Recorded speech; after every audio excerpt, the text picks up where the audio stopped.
Action Installations owner subjected a female office manager to sexual harassment, unwanted sexual comments and jokes, showing her lewd photographs, slapping her buttocks, pulling her hair, and touching her in an unwanted manner.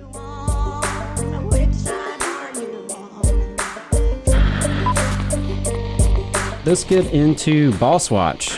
Boss Watch is, of course, a segment we do every week, highlighting some of the bad behavior of bosses. So we'll start in Florida. Following 2 federal safety inspections, the U.S. Department of Labor has cited a Jacksonville roofing contractor with 10 safety violations for willfully exposing workers to fall hazards by not requiring them to wear fall protection while working at least 6 feet above a lower level, leading to over $700,000 in proposed penalties. On March 18, 2025, the department's Occupational Safety and Health Administration initiated an investigation at an ELO Restoration LLC Jacksonville worksite, operating as ELO Roofing. 2 weeks later, OSHA initiated a separate investigation at an ELO roofing site in St. John's after learning a worker sustained injuries and required hospitalization after falling through a residential roof while removing skylight fixtures. The agency determined the worksite did not install guardrails, safety nets, or personal fall arrest systems, and employees were not provided with alternative fall protection measures. ELO Restoration LLC was cited with 4 willful, 3 repeat, a serious, and 2 other than serious citations, totaling $752,846 in proposed penalties. Moving over to Georgia, Action Insulation Company, a general contractor specializing in insulation installation and asbestos abatement in Port Wentworth, Georgia, agreed to pay $40,000 to settle a sexual harassment and constructive discharge lawsuit filed by the U.S. Equal Employment Opportunity Commission, EEOC. The EEOC suit said Action Installation's owner subjected a female office manager to sexual harassment, including by making unwanted sexual comments and jokes, showing her lewd photographs, slapping her buttocks, pulling her hair, and touching her in an unwanted manner. The agency said the office manager resisted the owner's advances and complained twice to her supervisor, but the company failed to take any action to stop the harassment. According to the suit, the office manager was left with no choice but to resign after the harassment escalated to physical assault. The company's alleged conduct violated Title VII of the Civil Rights Act of 1964, which prohibits sexual harassment in employment. The EEOC filed suit in U.S. District Court for the Southern District of Georgia, Savannah Division, after first attempting to reach a pre-litigation settlement through its conciliation process. The 3-year consent decree settling the suit requires Action Installation to provide monetary relief to the employee, revise and redistribute its anti-harassment policies, provide anti-harassment training to its employees, and post a notice in the workplace informing employees of the settlement and of their rights against discrimination. Furthermore, the company will provide the EEOC with periodic reports regarding complaints of sexual harassment. Hey, 5 seconds. Just wanted to say that this is only possible because of our donors. If you want to see more of this, then consider donating yourself at tvlr.fm/donate. And those weren't the only harassers out there. Moving over to Virginia, Virginia International Terminals, LLC, a marine terminal operator headquartered in Norfolk, will pay $20,000 and furnish other relief to settle a disability discrimination lawsuit filed by the U.S. EEOC. According to the suit, the employee worked at VIT-operated Norfolk International Terminals, driving a hustler truck which moves shipping containers around Norfolk International Terminals at a maximum speed of 20 miles per hour. The driver was hospitalized because of a cardiac event and received an implantable cardioverter defibrillator. The EEOC alleged that after his procedure, VIT violated federal anti-discrimination law by refusing to allow him back to work as a hustler driver, even though he received a medical release and instead offered lower-paying work.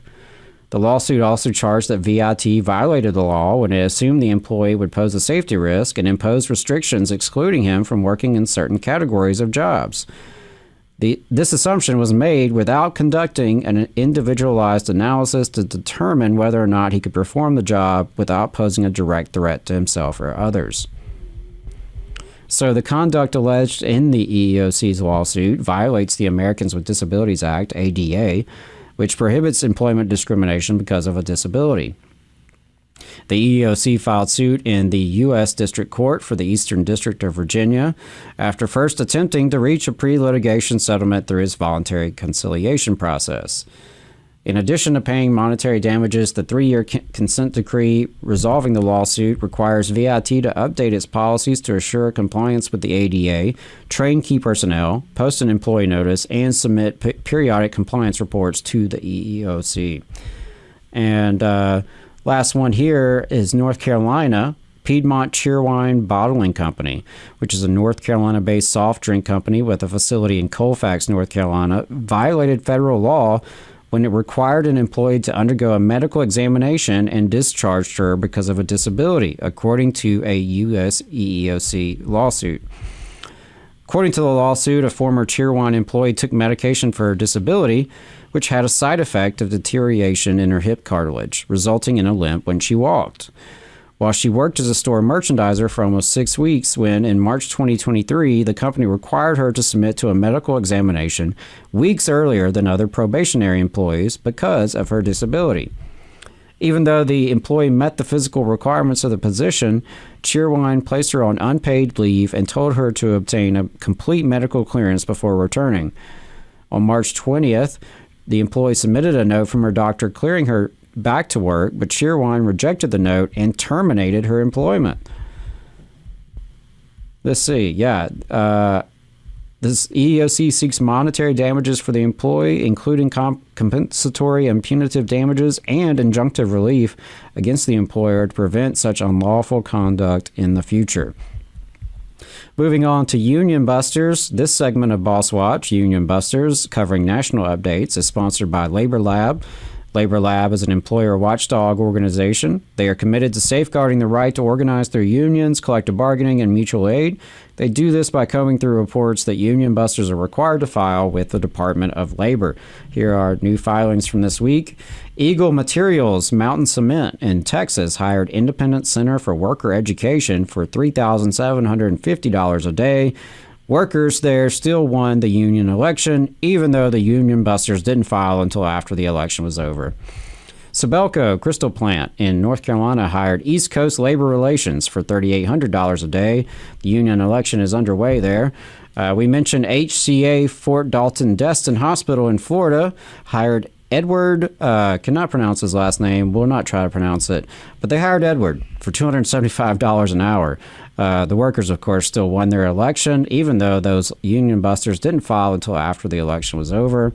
Over in California, the California Community Foundation hired Labor Information Services for $325 an hour. The union election is underway there. As a reminder, due to lack of enforcement, some labor relations consultants may disregard the law and fail to report their activities to the U.S. Department of Labor.